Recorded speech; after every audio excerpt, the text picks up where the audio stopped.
Our gospel reading this morning, Hebrew chapter 11. I'm going to read verse 1 to 7.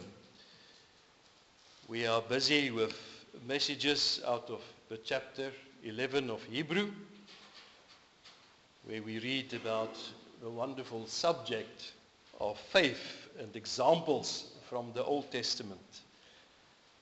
I'm going to read from verse 1. Now faith is the assurance of things hoped for, the conviction of things not seen. For by the people of the old received their commendation. By faith we understand that the universe was created by the word of God, so that what is seen was not made out of things that are visible. By faith Abel offered to God a more acceptable sacrifice than Cain, through which he was commended as righteous, God commending him by accepting his gifts. And through his faith, though he died, he still speaks. By faith Enoch was taken up so that he should not see death, and he was not found, because God had taken him. Now before he was taken, he was commended as having pleased God. And without faith, it is impossible to please God, to please him. For whoever who draw near to God must believe that he exists and that he rewards those who seek him. By faith Noah, being warned by God about things not yet seen, in reverence prepared an ark for the salvation of his household, by which he condemned the world and became an heir of righteousness, which is according to faith. I'm also going to read 2 Peter 2, verse 4. For if God did not spare angels when they sinned, but cast them into hell and committed them to chains of gloomy darkness to be kept until the judgment, if he did not spare the ancient world, but preserved Noah, a herald of righteousness, with 7 others, when he brought a flood upon the world of the ungodly. So far the reading of the word. Now as we continue our journey through Hebrew 11, we have now been introduced to 3 remarkable men whose lives illustrate what genuine faith looks like. Together Abel, Enoch, and Noah reveals 3 dimensions of a life that pleases God. Because if we read in verse 6, without faith it is impossible to please God. We have seen that Abel teaches us that true worship means that we come to God in faith, accepting the offering that he requires from us. But we come to God in worship on his terms, not our own. And with that worship, Abel also acknowledged the reality of sin and trusting in God's appointed way of forgiveness. So Abel reminds us that true faith begins with approaching God with a sacrifice that he commanded, that he provided. Enoch teaches us what it means to walk in faith. And his life was marked by a daily fellowship with God. For God is invisible. Enoch lived as though God and his presence was a greater reality than the world around him. And these examples show us that faith is not simply an act that begins in a Christian life, but it is a continual attitude of trusting God day by day. And this morning we come to Noah. And Noah believed God's word so completely that he devoted himself to an obedient life, to action. He undertook an enormous task. A task that required great perseverance, patience, trust. He was doing something that we cannot even imagine could happen. Everything around him seemed to contradict what he was doing. His faith was not only something he professed, but he demonstrated it through years of faithful obedience. And these three examples are not separate options for us as believers today, but they are all expressions of what genuine faith means. But true faith means that we worship God in the correct way, that we walk with Him, and that we live with God. In Noah's life, we see almost all these three things together. We read in Genesis 6 verse 9, Noah walked with God. In Noah's life we see he walked with God, he worshipped God, and he worked for God. We see in verse 7a, we start with this verse in Hebrew 11 that speaks about his faith. But the important thing in Noah's life was that he responded to the word of God. By faith, Noah, being warned by God concerning events as yet unseen, in reverent fear constructed an ark for the saving of his household. When God spoke to Noah, he gave a message that had never been heard before.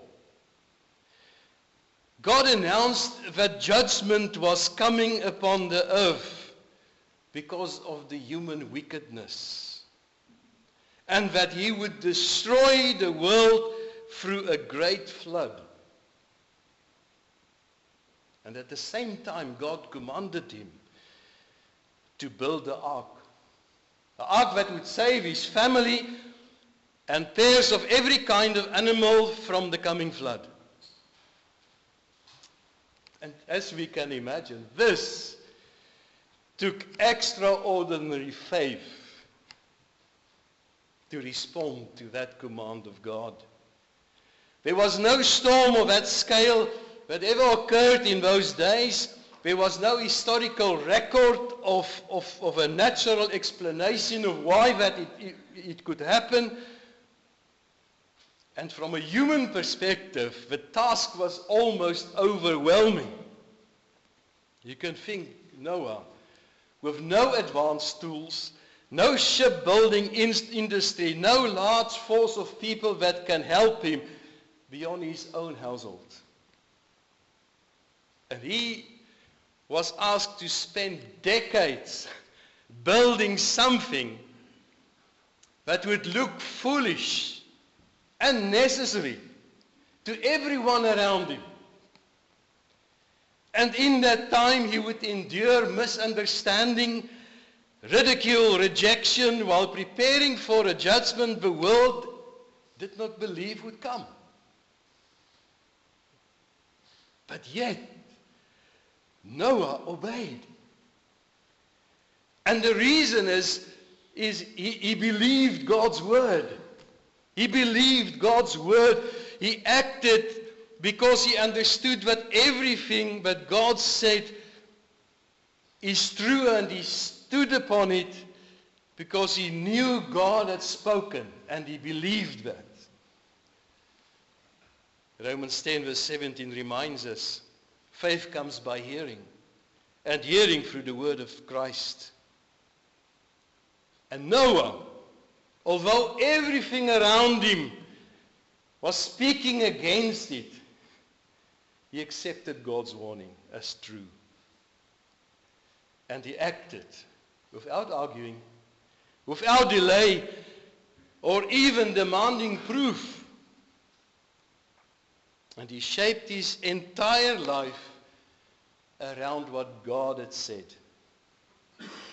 And that is one of the clearest marks of genuine faith.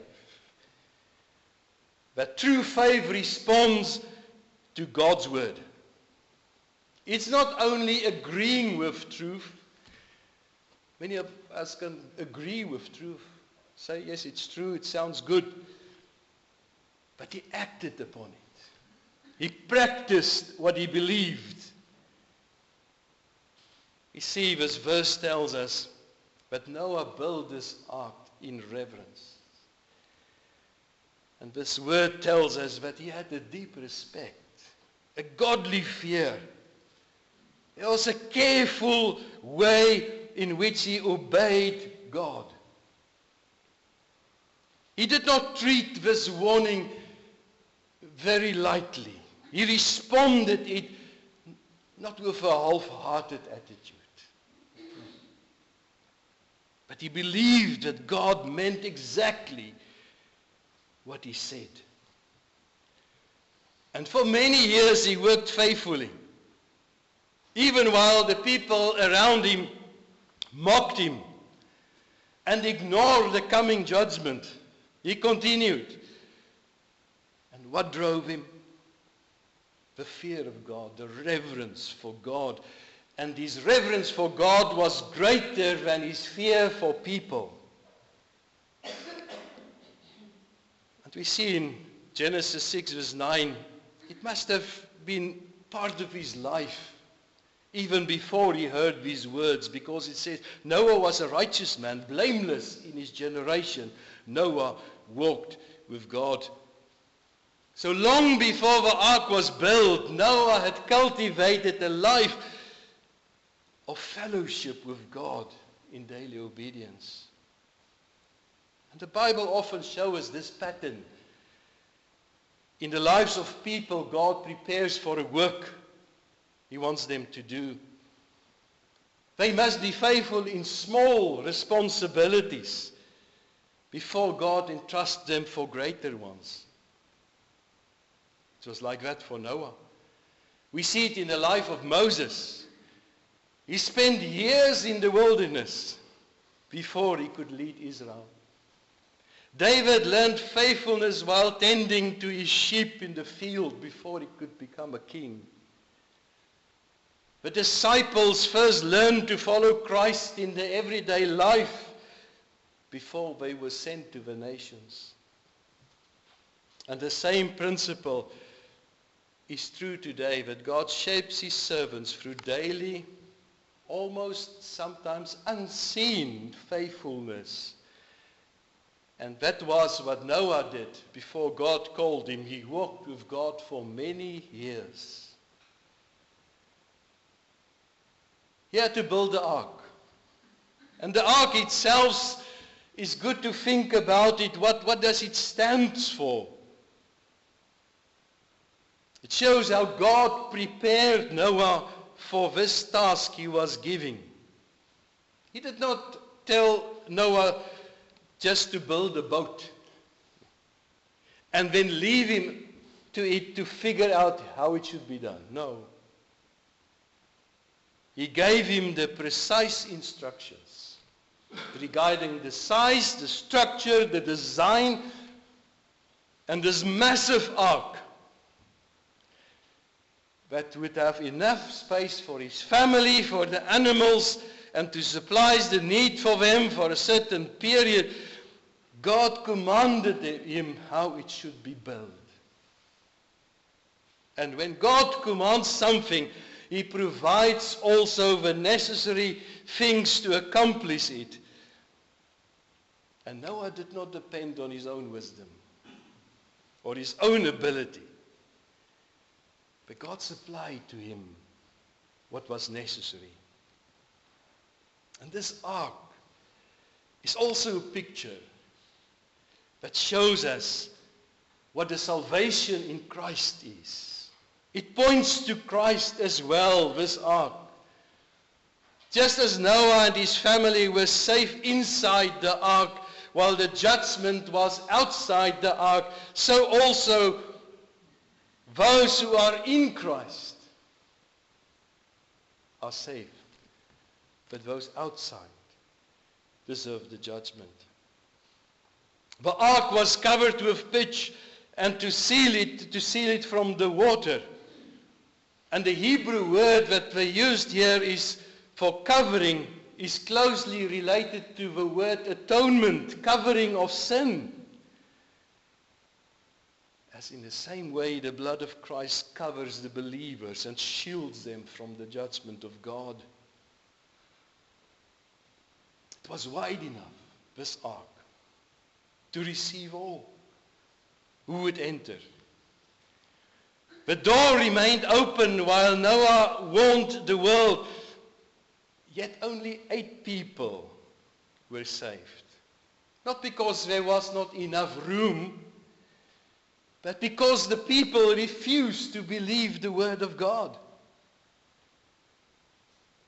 This ark tells us that all who wants to come can enter.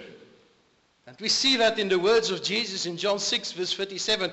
Whoever comes to me, I will never cast out.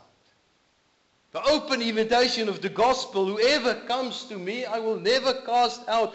And the ark was a picture of that. Whoever wants to escape the judgment of God can enter the ark. It's not a lack of grace or space, but a refusal to come on God's terms. So the ark speaks of God's mercy, and it's also a warning. Those who enter were saved.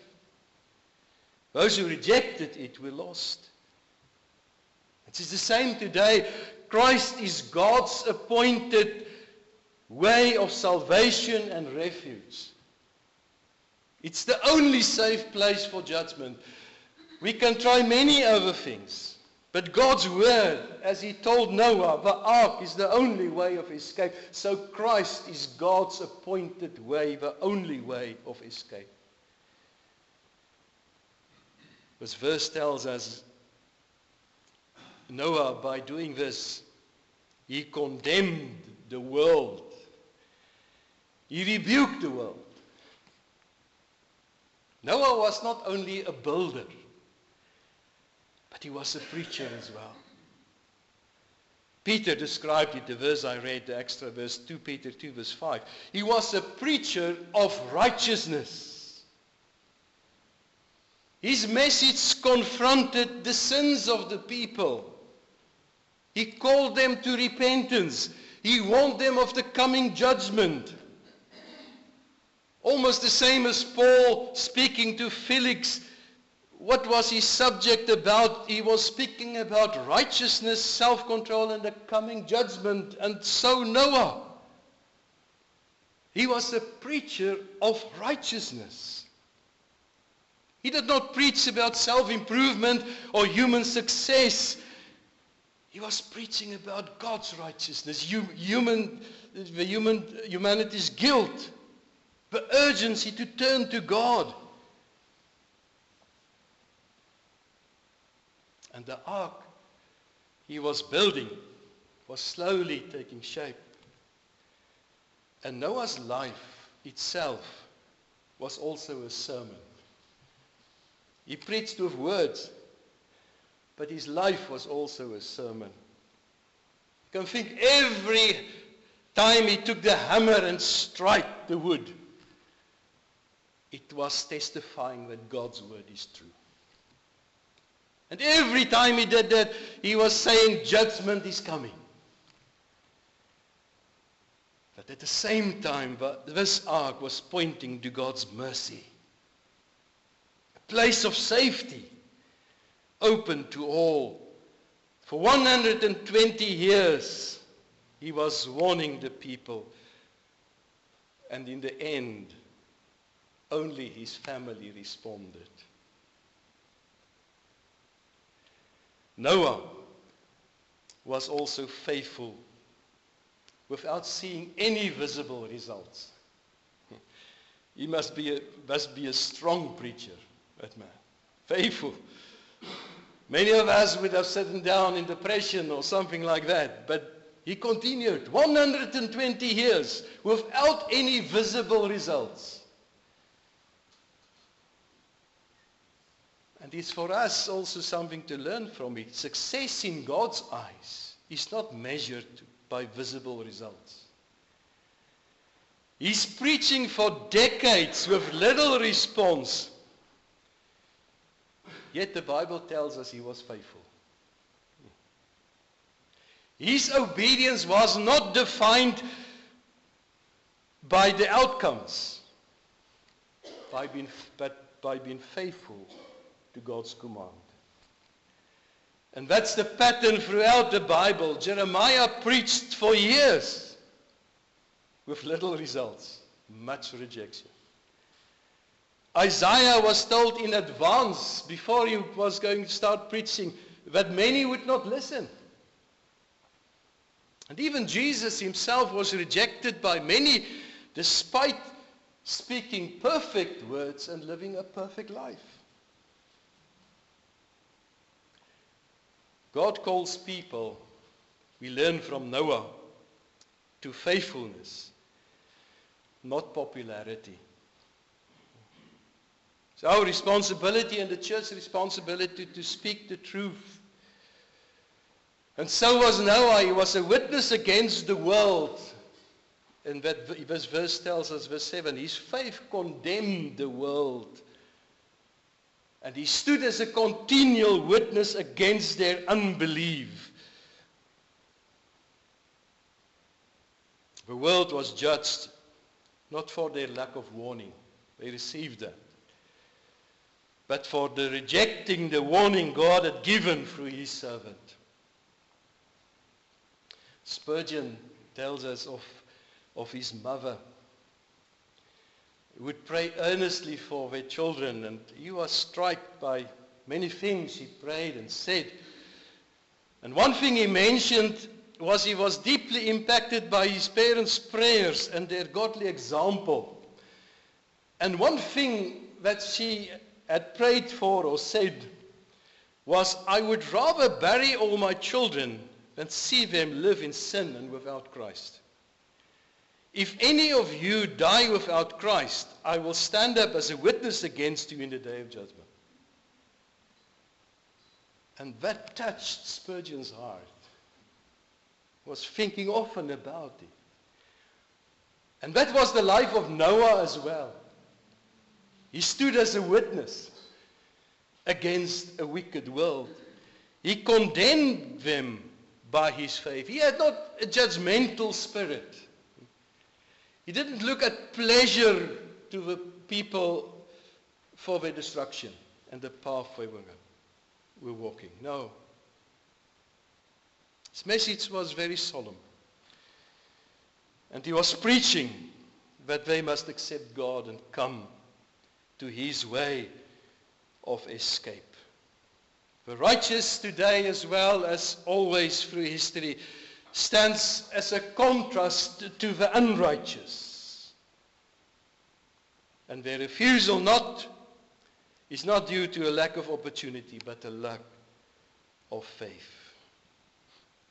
The times Noah lived in, we see that Jesus tells us that in the last days, it will be like the days of Noah.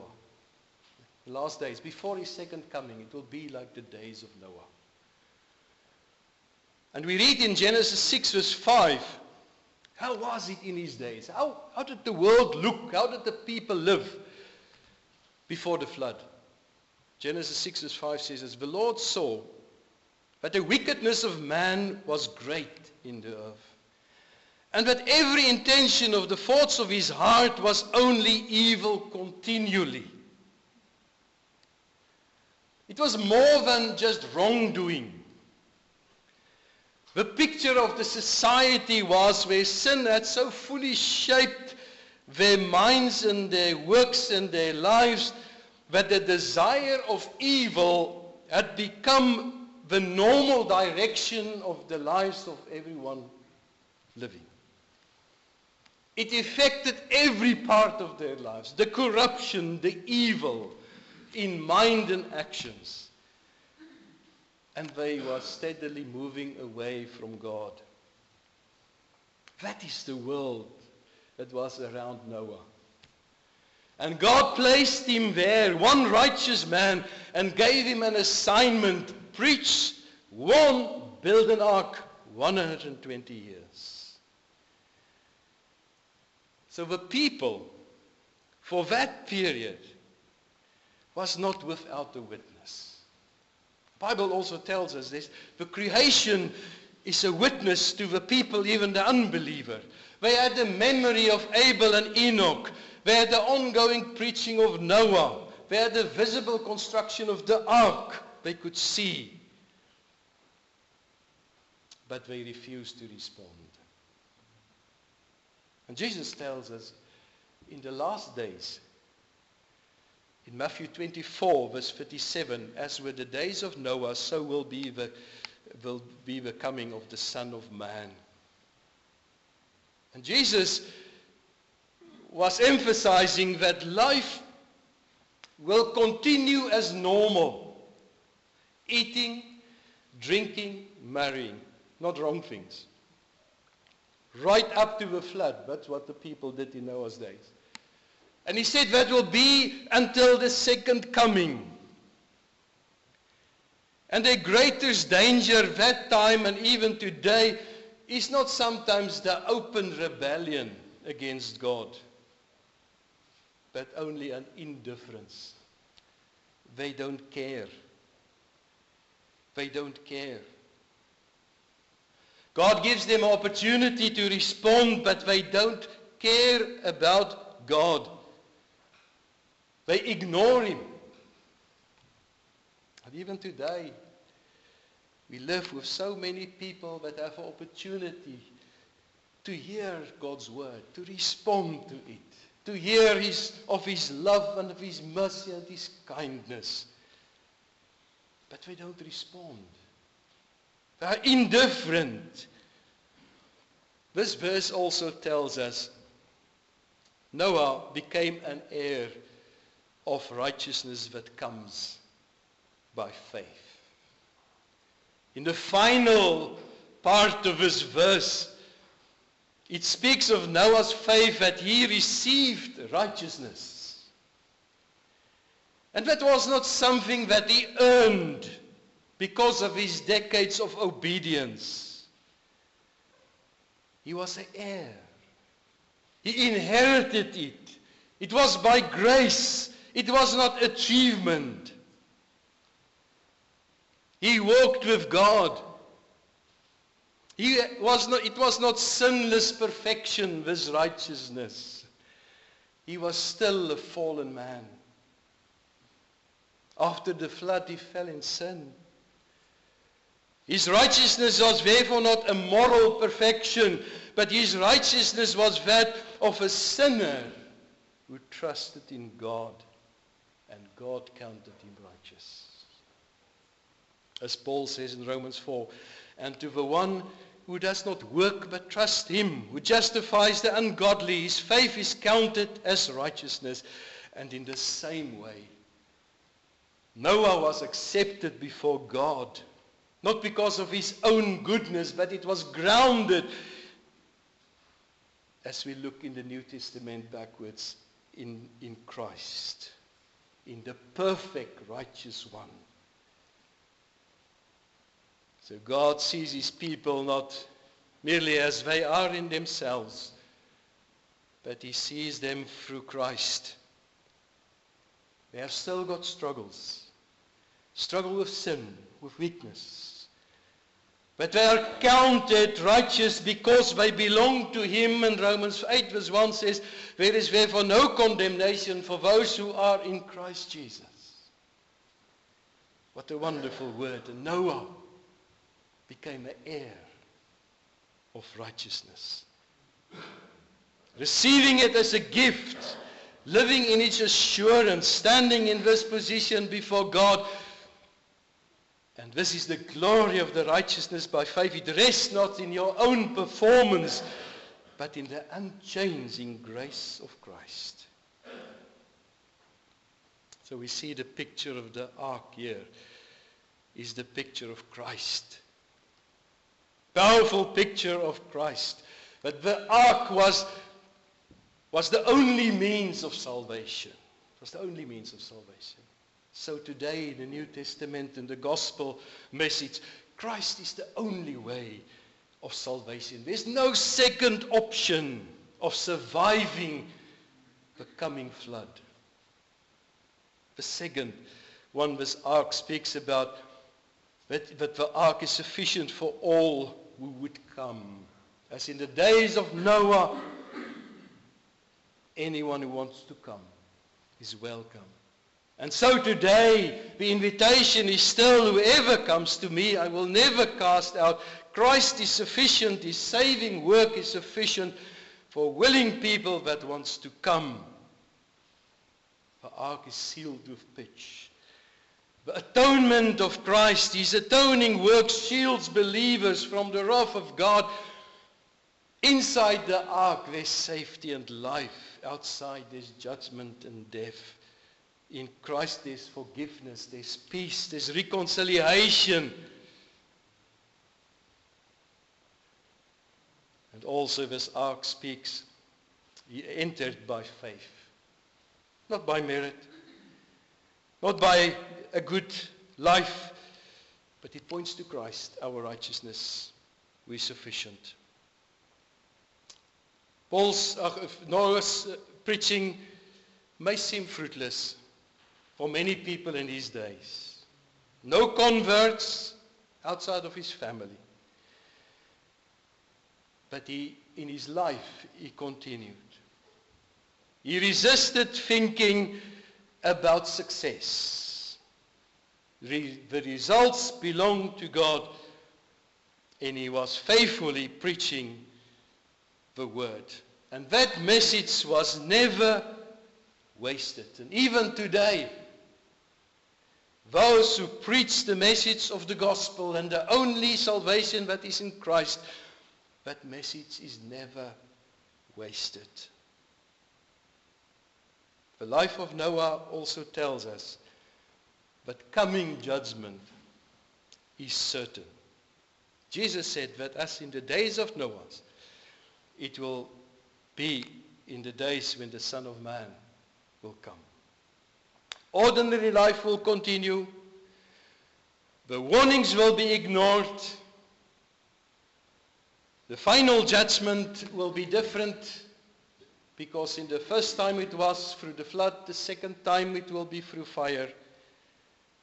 But it will tell us through fire the way the judgment will be, but as with the flood, it will be final and irreversible. There will be no new beginning afterward. The people in the times of Noah didn't have a second chance. The only safety and refuge was the ark. John Bunyan says, as Noah was shut in the ark, so the Christians is shut in Christ. Outside the ark, all perished. Outside of Christ, there's no salvation. To conclude, Noah stands in the gallery of faith as the supreme example of what obedience looks like. Acknowledging God's word as true. To act upon it consistently at a great cost. For a long time. Abel worshipped God in the right way. Enoch walked with God. And Noah, he built, he worked for God with that single commission for 120 years. Few responded to that, but he believed and he followed. And the Bible says by his faith he became an heir of the righteousness that comes through faith.